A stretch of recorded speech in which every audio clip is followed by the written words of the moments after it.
into racing probably because I started going racing in the Arkle era. So that was a fair start now. And then later in the 60s, we'd Lester Pickett coming over to ride for the immortal Vincent O'Brien. The late Robert Sangster had got involved with a lot of money, and we were seeing the best American bloodlines coming to Ireland. So I used to make my way to the races to see Lester riding.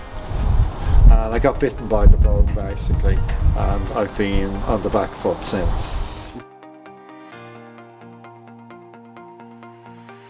Charlie, I was with Jim, but I really wanted to train. I never really felt. Jim would tell you sure you were training, but it wasn't my name on the. It wasn't for the glory of it either. I just really wanted to train. So I had no chance in Ireland because I didn't have the financial power to set myself up. Charlie was looking for a head lad come assistant trainer, assistant and a head lad. I ended up doing both for him. But I went over, I enjoyed my time in Lambourne immensely. The agreement was I'd stay a year, and I stayed a year, and then I set up in a yard in Lambourne, Coppington Stables. Well, I think that the Curragh is one of the best training centres in Europe, and I have experience. We've a great variety of gallops. Apart from the gallops, we've great places to bring horses for a hack, do something different with them.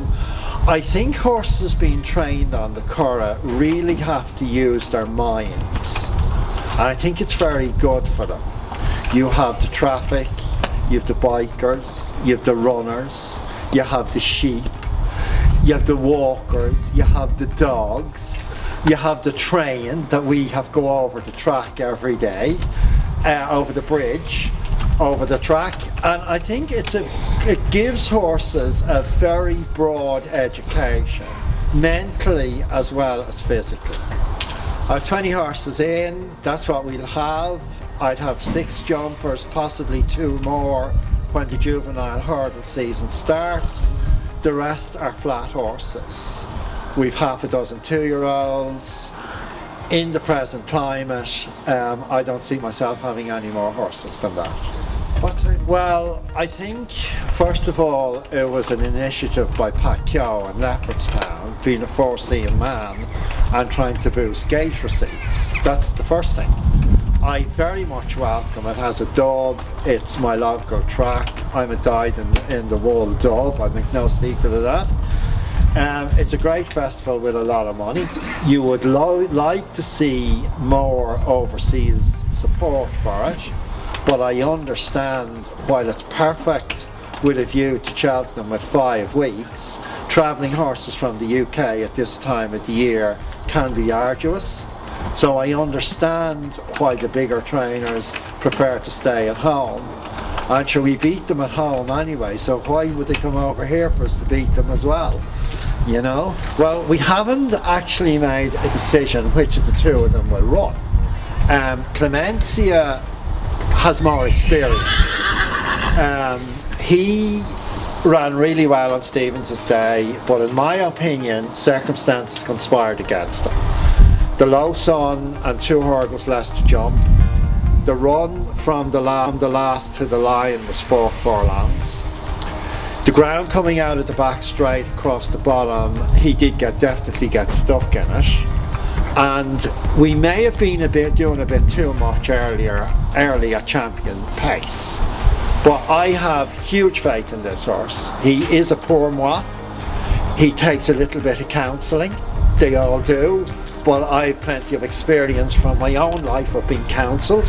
So I don't have to pay a counsellor. I do that end of it myself. We're really happy with him.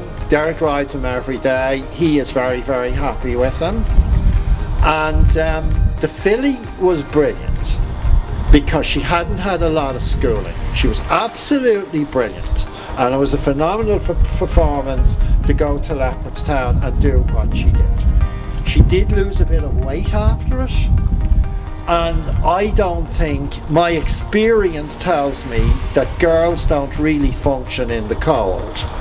Okay, I am not sure.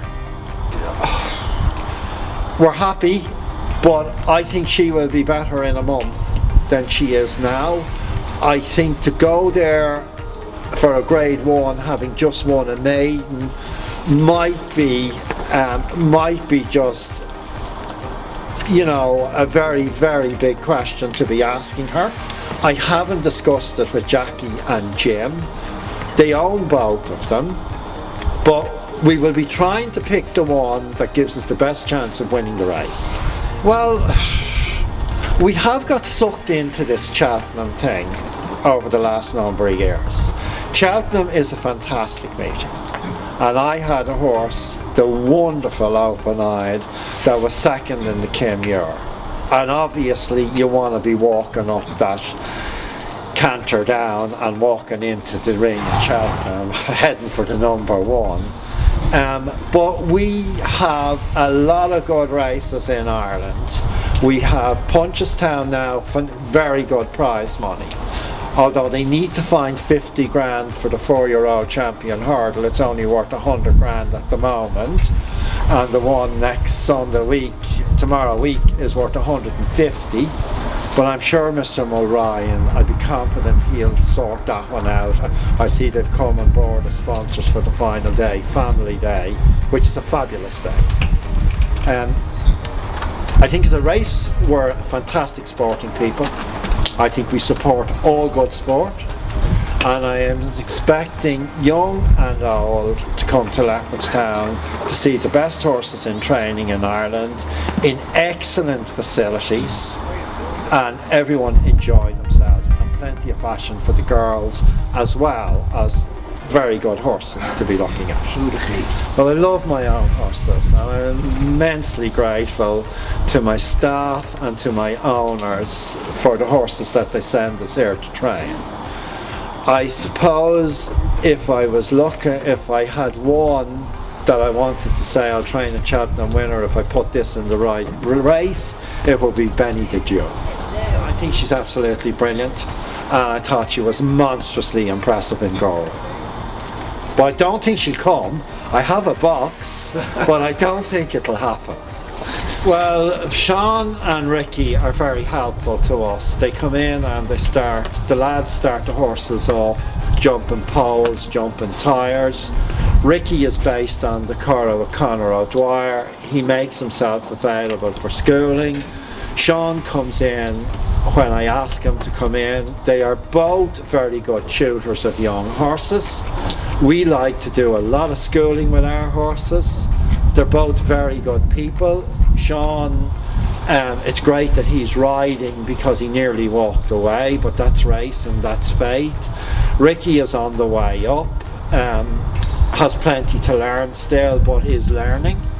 And I hope that both of them keep safe and have long and successful careers. Well, the absolute ultimate for me is to win the Irish Derby.